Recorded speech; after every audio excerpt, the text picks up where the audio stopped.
Hey, welcome everybody. We are doing yet another installment of Pages Promotions, the summer virtual book festival we're doing on Facebook and YouTube, and just we're having a blast talking to indie authors, learning more about their work, and just trying to reach out to more readers to make you guys out there in bookland more aware of who we are and what we do.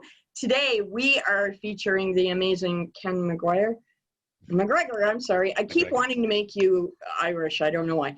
Okay, so this is Ken MacGregor's Devil's Bane. This is the latest YA novel. The subtitle to this, the whole book is actually Devil's Bane, Tales of a Fourth Grade Warrior. I had to read that because I don't do backward well. So thanks, Ken. I appreciate you coming tonight, taking time out of your busy life. Can you give us a synopsis of the book, pretty please? Sure, of course. It's a middle grade YA novella, actually. It's kind of short, so it's not actually a novel. It's about a kid whose parent, whose dad and his dad before him, et cetera, were monster hunters. And so they fight the bad guys, and they have like enhanced physical abilities and have a way to track monsters down, which I'll get into in the book. And so Josh, the protagonist, is scheduled to take over monster hunting when he's about 12 or so, as normally happens. But his dad gets very, very sick with incurable cancer and is dying. So he has to step up when he's only 9 and learn to take over the family business. Wow. That's essentially the gist. You've got monsters and heavy it's a fun book. And coming of age, and you've managed to make it fun. Oh, thanks. Yeah, it deals with a lot of pretty heavy things like grief and betrayal and you know, tough choices for a kid to have to make, and but it's all done in a very kid-friendly way. So yeah, kind of like the darker side of Tales of a Fourth Grade Nothing, I think. You know, it's sure. It's kind of got a little more of an undertow to it than Judy Blume's book does. But I think it deals with the same kinds of stuff that every fourth grader has to look at some point. Maybe not every fourth grader has to deal with death, but they certainly have to talk about it, right? Right. I mean, you know, my son was in fourth grade when his hamster died. So, you know, it's something we all got to look at it, I think, right around that age. What gave you the inspiration to write this story? My oldest child actually was the inspiration for Josh. She sort of adventurous and brave and but also still kind of shy. It's weird, but she was definitely the inspiration for the protagonist, and I wrote it with her in mind. And it was supposed to be a short story initially, but it got carried away. So okay. Anybody else have any questions for Ken at this stage? If not, I'll just keep going. Okay. So, what was the hardest part of writing for children? I know this is, I mean, first of all, the cover's stupendous. So whoever did the cover art, kudos to you. What was the hardest part of writing for children after writing for adults for so many years? Well, you have to really be careful, and my instinct, my reflex is to go for the visceral, and that's just mostly horror, and so I had to dial that back a ton writing this book. I mean, and in fact I have had to delete many things that they actually put in the book because they went too far. So that was probably the most challenging part of it, was to keep it kid-friendly and not go with my normal inclination, which is to, you know, rip limbs off and spread viscera all over the floor. Yeah, you kind of have to do that in rainbow colors for little kids. Yeah. Troy's coming into the room. Hey, Troy, welcome. So talk about the other books. I know that you have short stories in a vast number of anthologies and collections. They're on the shelves behind you. So show us the other books that you have autonomously authored. Okay, they are An Aberrant Mind, which is my first story collection, which is it's got a creepy clown on the cover, which it's mostly funny and dark and weird, and none of them actually, except for two stories that are about the same character, none of them really have any sort of thematic through line. So when choosing a title, I figured, well, they all came out of my weird brain, so I thought a good title would be An Aberrant Mind, which is, you know, the source material, really. And the other one, I'm going to do this censoring thing again, is called Sex, Gore, and Millipedes, also by Dragon's Roost Press. Thank you, Michael. So Michael is Dragon's Roost Press over there, and he is Ken's publisher. So we definitely want to acknowledge Michael, because he's bringing some really great literature into the world. Not just Ken, but a whole host of other authors as well. I'm sorry to interrupt you, Ken. Go ahead. Tell us about. No, it's fine. I'll say Sex, Gore, and Millipedes was well, it was born from my friend Jessica McHugh, who's also a fantastic writer, and she was talking about horror writers nowadays and how they don't seem to worry about plot or characterization or really anything realistic at all. It's all just sex, gore, and millipedes. And that's the title of my next story collection. And I was kidding, but then I actually asked her, I said, hey, do you think I could really use that? Because I think that would be a really great title for a story collection. And then, of course, I had to write a millipede story, which actually has all three of those elements in it. It's really pretty out there. Kind of walks the edge, you might say. What's that? It kind of walks the edge. Oh, goodness, yeah. Though this is all the stuff I wouldn't want my mom to read. It's really filthy. Not for the faint of heart. Oh, goodness, no. It's very much NC-17, and it does not pull any punches at all. Yeah, I think you're incredibly brave for putting that collection together. It's not a line I would have crossed, but I'm, completely not courageous. So I leaped across that line with both feet. Yeah. I applaud you for that, because like I say, I am not brave enough to do that. So I think it takes tremendous, I talked about this before. I thoroughly believe that everything we bring out of ourselves and put on the page should be seen as sacred. And this book, I think, needs that kind of attribution as well, because I think it takes even more courage to jump over that chasm of acceptability and really pour yourself on the page. So I really applaud you for that. Thank you. Michael, tell us a little bit about working with Ken as an editor and publisher. How was that? How did that, first of all, how'd the relationship come about? And secondly, what was that work environment like? Sorry, I had to unmute myself. I actually have fireworks going off in the neighborhood already, and the sun's not even down. So if you see a grimace, that's because that means that my dog is curled up downstairs. I also was going to jump in and say that the whole not wanting your mother to read it is literally the back cover copy that Ken gave me for that title, and it's just absolutely hysterical and completely accurate. I can relate to that. Ken and I met at the Great Lakes Association of Horror Writers, which I'll let him do the spiel for later. Yeah. I don't have a beverage in front of me, and I can already feel my voice going out on me. Yep. It was one of the things that's great working with Ken is that he is also an editor in a very professional way. So there is very little that has to be done when he hands you the work. And it was mostly just, let's, format this. A very different reading between the first collection and the new novella. Very different topic matter there. But I'm already pushing him for a sequel to this one because it is outstanding. Yeah, I'm already writing it. That was going to be my next question is there going to be another YA novella coming up? Oh, see, there we go.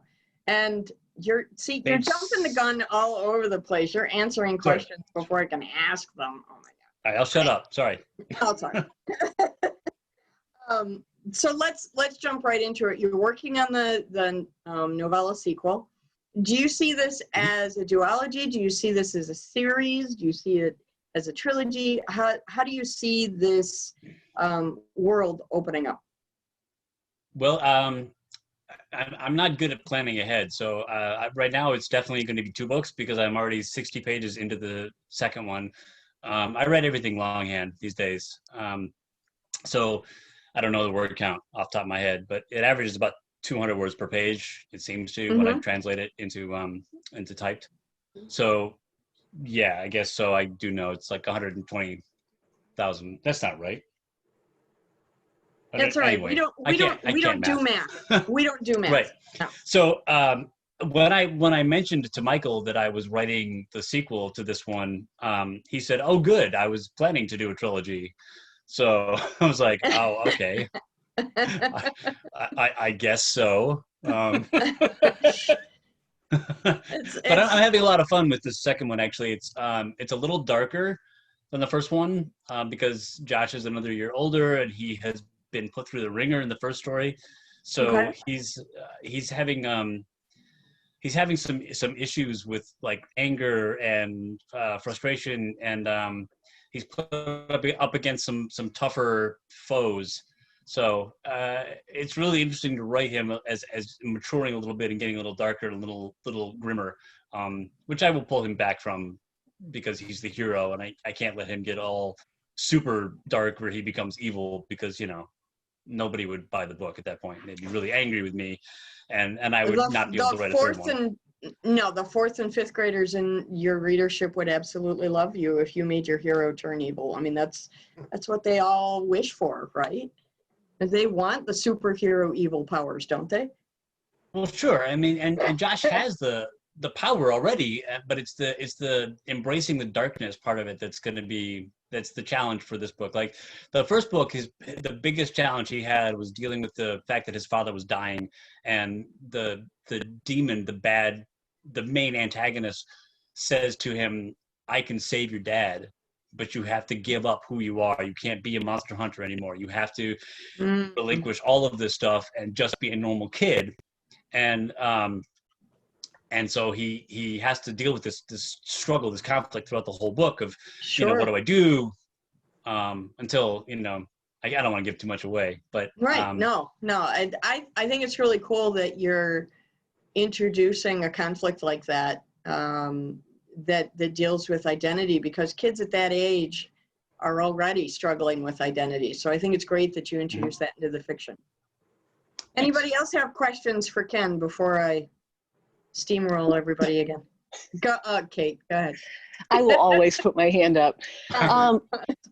Who helps you to determine if, like you mentioned earlier, if one of the scenes maybe went a bit too far for the audience and it needs to be removed or dialed back? That's a good question. When I started writing it, my wife was still alive, and she was always my first reader. And so she helped me out a couple times when I definitely went too far with things. And then both of my kids read it as well and gave me feedback that was invaluable. So I had some really, really wonderful feedback from, my target audience, secondly, and from my wife, who always read everything, except for some stuff that I was like, you don't want to read this because it's not okay, and it's so horribly wrong and sick and evil. And she's like, yeah, okay, cool. We're good. Yeah. I think it's great that you have built-in beta readers in your target audience. That's stupendous. Right? Yeah, they're a captive audience too. They have to, because they live in Yeah, I mean, you're gonna take away the Xboxes they don't read, right? Right. Hey, I'm on the video, dude. Hold on. My children are in fact talking to me now. They can come say hello. We'd love to say hello to them. You want to come up and say hi? No. Dad, you're embarrassing me. No, they don't care for Zoom calls or hanging around with multiple people at all. They're not fans. Yeah. So. Okay. I'd love to know more about your affiliation with GLAHW. We've had a couple of other authors who have been affiliated as we featured. So I'd like you to talk about that for a minute, and then we're gonna let Nicole kind of piggyback on top of your comments because she's also a member. And I'd love to get Nicole into this conversation because, you know, you have to pull these people out. First I have to and show get you them to something really cool. This is actually my GLAHW card that I have, which I know not everybody does anymore because they're sort of an archaic device, that I've been a member since 2012, which is ages ago. And I first joined them because a friend of mine who's a filmmaker, and I was working with trying to create the shortest film of all time. That was his goal. And he put that in my head, so I sent him script after script after script after script. And he's like, no, we can't make that. It's too expensive. We can't make that. The cast is too big. There's the location issues. And all these reasons you couldn't make one. Finally, we did make one. And it was not scary, but it was a lot of fun. But he finally said, okay, Ken, knock it off. I can't do this. You need to turn these into short stories. Get a hold of this group of people, the Great Lakes Association of Horror Writers, see if they can get you published, and, you know, get all that stuff out of your brain that's clearly piling up and becoming a problem for you, and, you know, give me a break. Yeah. So he basically said, stop harassing me, find another outlet. Yes. Yeah. Totally. In a nutshell. Yeah. So you discovered GLAHW, and now you have that outlet. So Nicole, tell us a little bit about GLAHW. I know, Nicole, that you're also, aren't you a founding member as well, or at least one of the very beginning members? I have been a member for a while. I am not one of the founding members, though. I am, however, a member of the board. So, okay. So tell us a little bit about the organization in case we stumble upon any other horror writers out there who are interested in learning more about you. Okay, well, I made a little, I guess it's backwards. It's backwards. Sorry. No, it's that's good. Not backwards for me. It's GLAHW, GLAHW.com. And Okay. what we are is we're an organization of folks who love things that are weird, horror, dark fantasy, and some of us are writers, some of us are filmmakers, some of us are poets, artists. Some of us are just fans, and we do conventions when it's normal times. Mm-hmm. We do networking. We do things in the community. We do literary events, and we do anthologies. And I just wanted to give a shout out that we are doing 3 of our anthologies right now. We're accepting submissions. Awesome. And people can go to the website to learn more about that, right? Guys, go to the website, glahw.com. And we have Ghostlight that's accepting submissions. It's pretty, it's a little more heavier stuff. Edgier stuff, yeah. Yeah, I'm the editor of that. And then we're doing Recurring Nightmares. And we are also doing our Eerie Tales anthology. And for anybody who wants to know more about those anthologies, check out Peggy Christie's Zoom meeting that we had. It's on YouTube, and she talked a lot more about those anthologies. So check out that Zoom meeting to learn more about that. Thanks, Nicole. I appreciate that. Ken, I feel like this is a moot point in asking, but are there any genres you wouldn't write in? Is there any material out there that you're just not going to touch?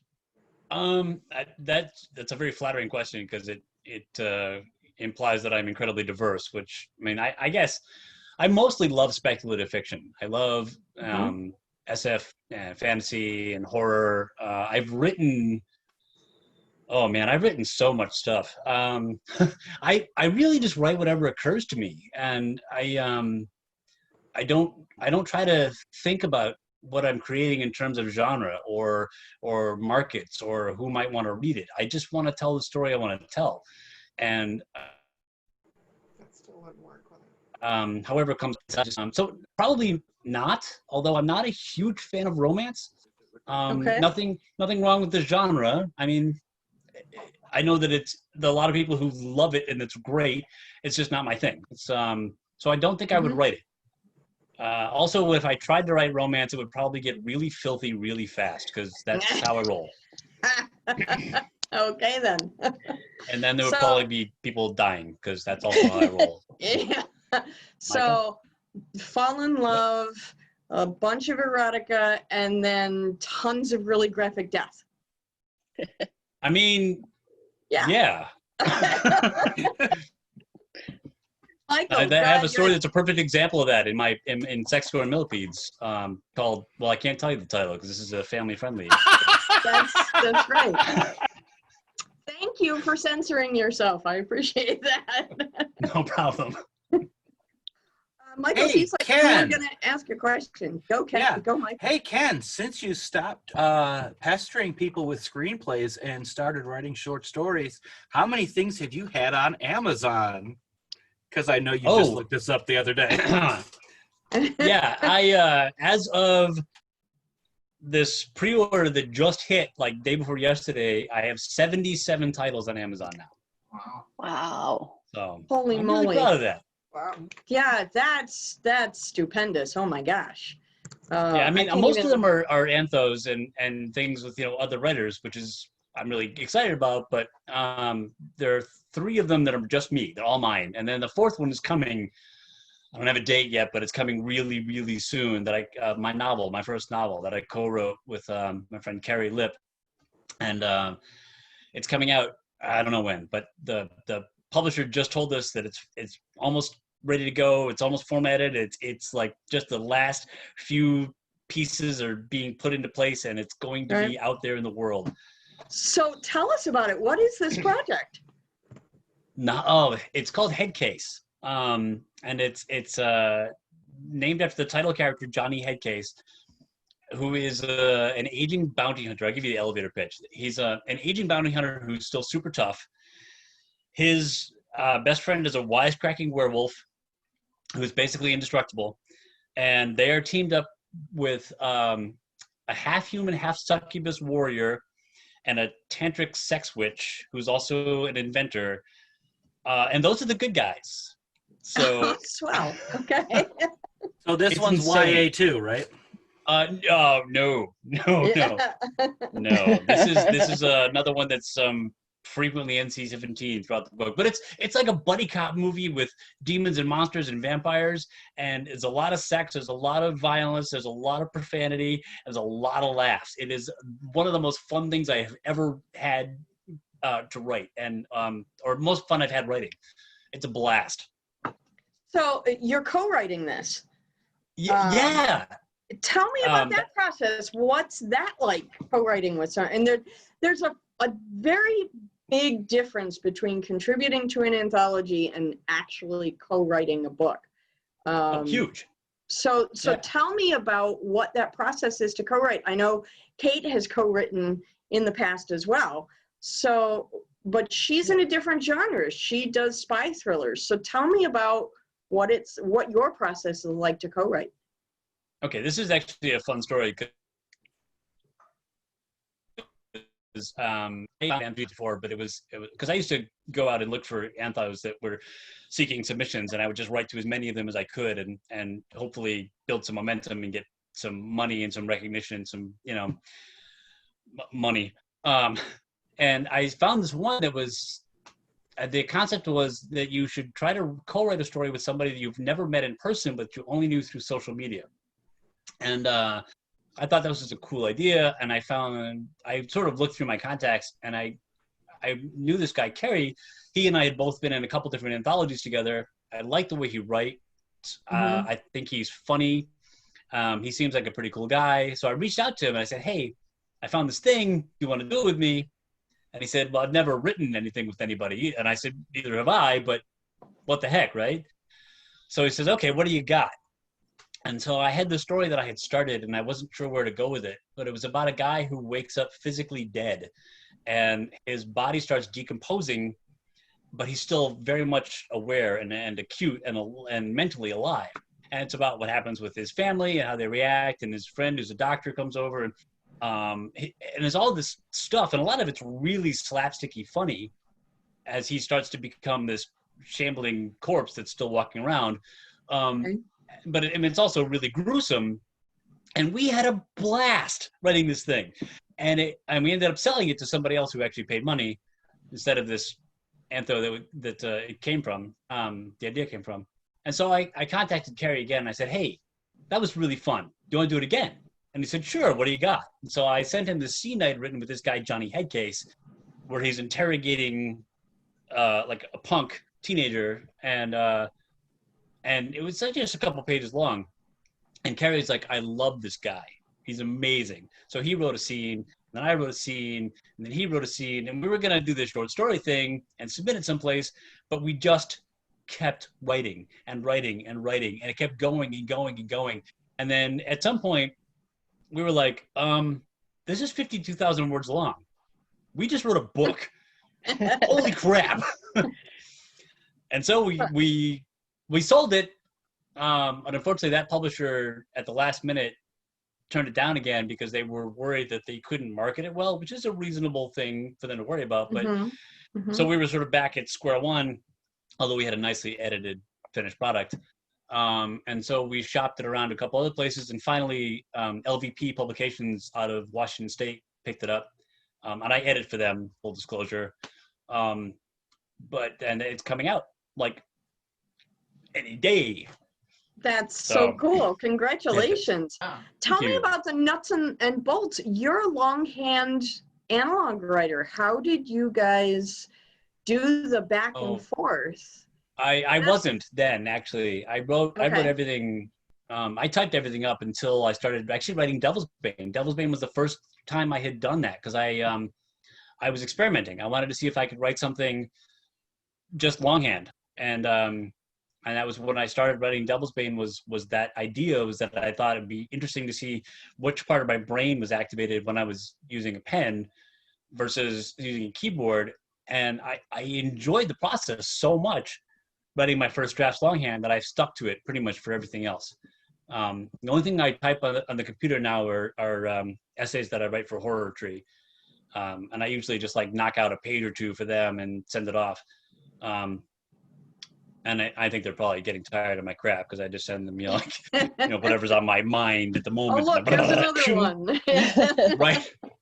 But I don't send them a lot of them, but it's always just like, lightning bolt of inspiration hits me. I crank out somewhere between 500 to 1,000 words and shoot it off there without really editing it, or I'm really terrible about that with them. Everywhere else, I'm super professional. I make sure that I go through it very carefully and don't send floppy copy. But Stuart, if you're listening, I'm sorry. Does anybody else have questions for Ken at this point? Diana, Troy? Ken, Yeah, go ahead. When you collaborated, did you specifically write your own characters and then Kerry wrote his characters, or did you cross a little bit and kind of write each other's characters sometimes? Oh, we definitely wrote each other's characters. In fact, the only one he came up with really on his own was Katya, who's the tantric sex witch. We sort of co-created Lydia, the succubus human hybrid, and Gavin the werewolf and Johnny HEADCASE were all me. And he definitely created the villain, I think, although I named him, which is, once you read the book, you're gonna appreciate the humor in that. And the other really cool thing about So okay, I'm gonna get back to your question. I'm sorry, Chad. The way we wrote, I would write like 1,000 to 2,000 words of wherever we left off, and send it to him. And I would always send it to him with a cliffhanger or something really aggravating or really annoying for him to have to resolve. So you know how when you're reading a book and you get to the end of a chapter and you're like, oh, it's a cliffhanger. I have things to do, but I can't. So I always try to leave him in the lurch with something awful that he had to deal with. And then he would do the same for me. So it really... Yeah. So he did that in return. Yeah, it became this... We try to one-up each other. Yeah, totally. And it made for a really fun process and a really fun book, I think, in the end. Well, I wanted to... It sounds like it would make that process really fun because you never know what's coming next. Right. Fast paced. And that's one great moment in the writing process. He got the words that I had sent him, and he was really mad at me because I killed this character that he really liked. And I was like, I didn't mean to do it. It just happened. It's like, oh yeah, okay. Any other questions for Ken? No? Okay. Do you think you might write for younger children than the middle grade age? Do you see a picture book in your future anywhere? I would love to do a picture book. I have written to qualify for that as far as like length and content. And I've been having no luck finding somebody to publish those because I don't know, maybe I'm not doing it right, or maybe I'm just looking in the wrong publishing houses, or I just don't know. And I don't illustrate well. I'm terrible with visual art. So I can't create something of my own and say, hey, look, it's a done deal. I have to ask them to find an artist. And I was close once, but the artist backed out of the arrangement, and I don't know why, but that I nearly got a picture book published. I was like really close. But yes, I would love to. I have children's stories published in anthologies of children's literature already. Awesome. 3 of them. So, but picture book would be, that's one of my goals, one of my white whales out there is to do a picture book.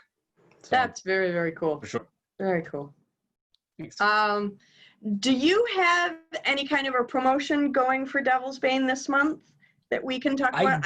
I can't remember when we talked yesterday if you said that you were doing one or not doing one. I absolutely am. And in fact, I spoke to Michael about this, and we're doing it 2 ways. We're giving you a $2 discount on the book, which is only $8.99 normally. So it's super cheap, $6.99.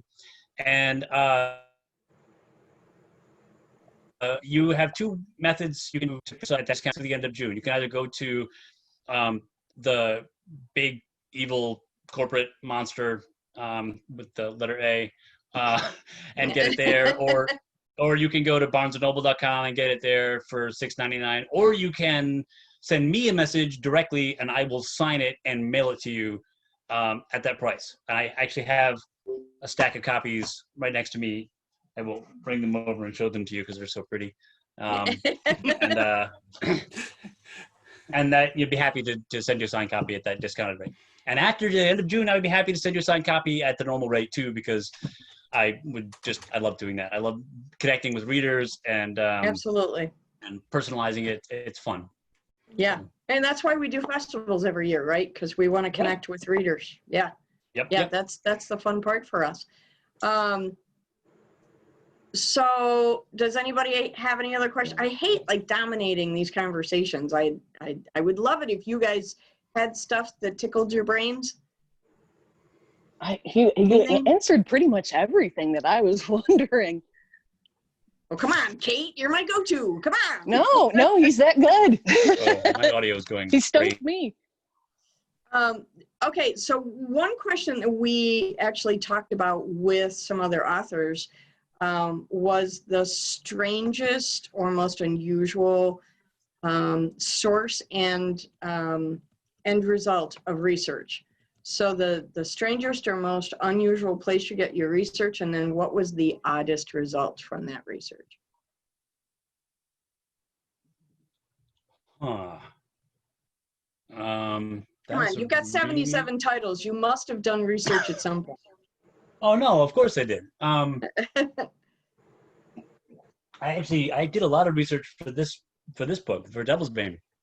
I went through a lot of different websites and Wikipedia and other areas looking for monsters that live in Michigan and the surrounding states, because I wanted to know, I mean, not like actual monsters, obviously, but like history of cryptids, and to try and get some genuine local lore flavor to the book.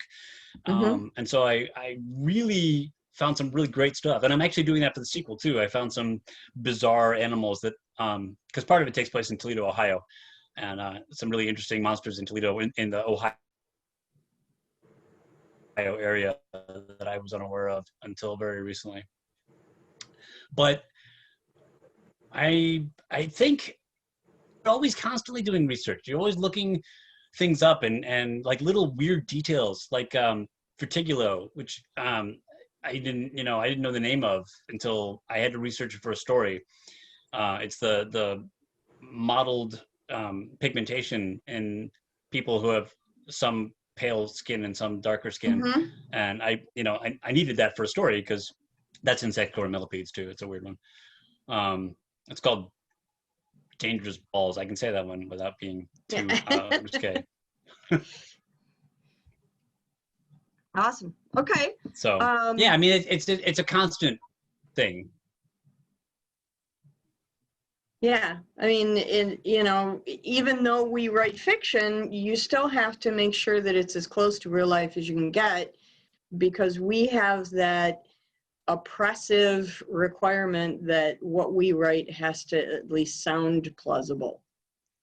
So we have to do a ton of research. Even in, Yep. I was talking to Peggy Christie about this with her short story collection, where her character went into an old town set in a different time period, and I asked her about that research, and because you got to find out, what did the people wear, what did they look like, what did the houses look like, all that kind of stuff, to be able to bring that legitimacy to the work. So even fiction writers have to spend time at the library. Yeah, you totally do. And you've got to, I was thinking that I had another good example in my head a second ago, and now I've lost it, about research impacting. Oh, Everest, the story that I wrote that was set on Everest, which is funny because I tried to write this. Yeah, I had the idea that a lot of climbers die on Everest, so I was like, oh, it's haunted, right? There's a bunch of ghosts up there. So I was going to do this comedic horror thing set on Mount Everest, and it ended up being this like really touching love story, which not at all where I thought it was going to go. So, and I guess I have written romance. I called out on that via chat a little while ago. So I will own that. I did actually write a romance story. But I had to research what it's like to climb Everest and what happens to your body when you get up that high and it's that cold, which is really fascinating. Well, I would think that it would have some severe impact on specters as well. I mean, I can't imagine that frozen ghosts would react and respond the same way warm-blooded ghosts would, right? Probably not. And if I had written that story, I probably would have addressed that too. But it ended up not being like that at all. It's weird. So I gotta ask, because I think we've been keeping score, haven't we, Kate? Yes, I think we're tied. Are you team plotter or team pantser? Oh, I pants like crazy. That's what I figured. That's what I figured. I'm awful at plotting. Can't do it. Yep, I understand. I'm finding a bunch of you weirdos out there. It's all right. I still love you all anyway. We're ahead. Talk to me a little bit about, because now you've done it several times. Talk to me about the difference between curtailing your very vivid imagination to a submission for an anthology versus allowing your imagination to vomit all over the page in a full-fledged novel. What's that like? Well, when you write short, you have to be really concise, and you have to make sure that you get the story out with as few words as possible. And I've written things that were really short, like 500 words. I've even written some drabbles that were 100-word stories, which is really Insane. hard to pull off. Yeah, that's nuts. But the thing is, you can't waste anything. You have to have the... Right. Yeah, it is nuts. It's fun, though. Yeah. If you can do it, it's really fun. And I think when you're writing short, all of your all of your focus has to be on keeping everything super tight and driving the story forward to its inevitable but immediate conclusion. And I think that when you're writing a novel, you can pace yourself and explore things that you would not ever be able to do with a short story, like, you know, what's going on in people's heads and what kind of relationships do they have with other people, and how are the small things building up over time to impact and create large reactions with your characters. I think that's a really fascinating process, and I really enjoyed that part of it. Yeah, absolutely. So do you tend to write more character-driven or plot-driven stories? Oh, I'm definitely character-driven. I think if your characters are not interesting people that leap off the stage and are relatable, then the story is dead in the water. I think it's flat. I think if I can't excited about a person and who they are and watching their journey, the journey is pointless for me. So, yeah. Yeah, I agree. Anybody else have any questions for Ken before we wrap up our party here tonight? Questions, comments, intrigues? Anybody? No? Okay then. Ken, I have lots. Yeah, go ahead, Nicole. I'm sorry, I don't. Ken, did you say what you're working on right now? I'm working on a few different things. Actually, I just finished a short story, and I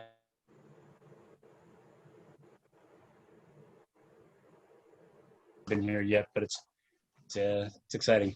And I am working on this is sort of a back burner project right now, but I have a series of short stories that I want to sort of tie together in a novel, and make them, they all take place in a library. I've written one short and I've submitted it for publication, but if it doesn't get picked up, I'm going to try to work that into like longer form, because I really love this character and I really love the setting, and I really want to do more with her and with the library and make it a big thing.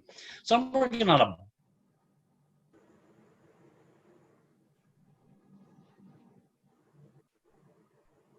I think my computer's frozen. Yeah, it That's okay. froze for a minute. Can you repeat what you said? No, Sure. not everything. I'm working on the sequel. Just Not everything. Just the just that last little bit. Which would it? Oh, the library thing. Yeah, you said you like this character and the setting. Yep. And then you froze. Yeah. I'm really excited about this character who's a librarian, and the setting is sort of like a magical alternate reality library. Cool. Where very cool. things don't follow the rules of physics, and I just think I think it could be a playground that has enormous potential to be a fun thing to write, and I want to do more of it and make it like a full book of vignette story things. So yeah. Nice. Do you see that for written for a grown-up audience or for a younger audience, or maybe a crossover audience? No, that's almost certainly going to be YA. Excellent. Yeah. Yeah, we don't. In my opinion, there just are not enough books out there that entice young people to read. So the more YA I can find, the better. Absolutely.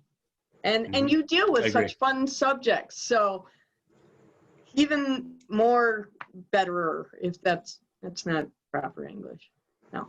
But yeah, but it's so much better that you're writing the topics you're writing for kids. I think it's great because it's just going to grab them and hold on to them. So anything else before we wrap up? Yeah. Yeah.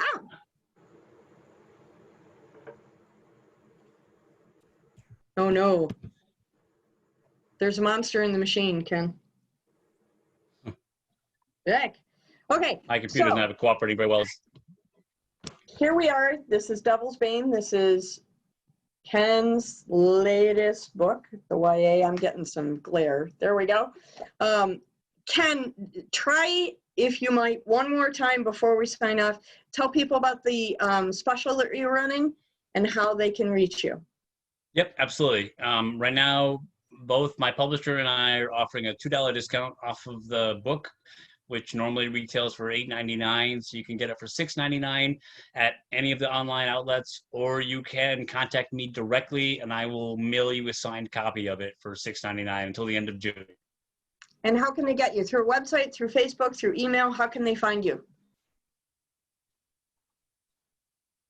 Facebook messaging's fine, email's fine, or my website is, I don't really check my website very much, but unfortunately I'm really terrible about that. Or you can go to Dragon's Roost Press, and the links to the buy sites are there as well. Awesome. So Michael, then go to Dragon's Roost, is it .com or .net? It is .net. .net. So it's Dragon's Roost Press.net. Yep, I'll just put it right in the chat. That's awesome.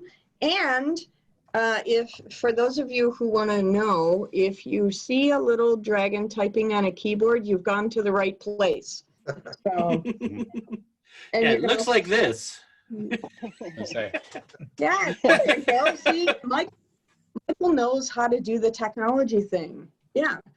Okay, awesome. And then Ken, if you would please go on the Facebook virtual book festival page and post your special there so that everybody who maybe didn't get to see the recording will still find it on the Facebook page. If you do that, I would appreciate it. Definitely. Of course. Awesome. Thank you so much, Ken, for doing this tonight. I really appreciate you showing up and being so forthcoming with your work. Thank you, everybody, for coming. We're doing another one of these tomorrow, 3 o'clock tomorrow afternoon.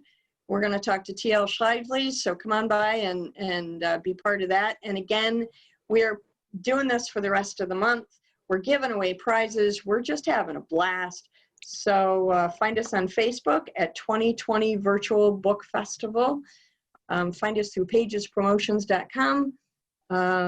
And watch for us on YouTube as well. Thanks, everybody. Have a great night. Yeah. Good night. Thanks for coming, folks. Bye.